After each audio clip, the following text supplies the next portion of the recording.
Solution की कोई बात नहीं है। वो अगर मान लें खेसारी भैया का इमोशनल गाना है तो समझिए कि मेरा ही गाना है, और मेरा गाना और अजीत आनंद भैया जी का गाना और खेसारी भैया का गाना सब एक ही गाना है।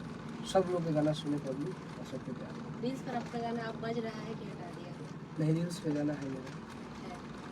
रहेगा या फिर हटाएगा? नहीं रहेगा तो हम चाहूँगी एक बार फिर से दर्शकों को तो प्यारा सा सॉन्ग सुनाइए। हाँ शादी करे से करे के मन बा, आए गुटी हुसन में लइका पसंद बा।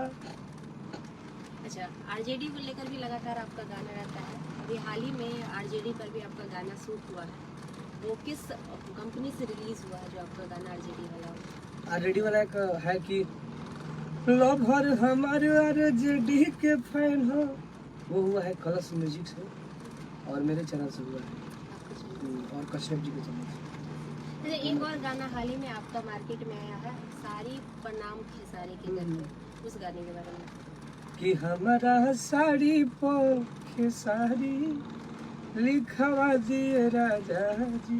अच्छा, ये गाना आपका चॉइस था या फिर किसी कंपनी के माध्यम से आपको गवाया? तो हमारा तो हमेशा चॉइस रहेगा क्योंकि हम खेसारी भैया को बहुत ज़्यादा मानते हैं।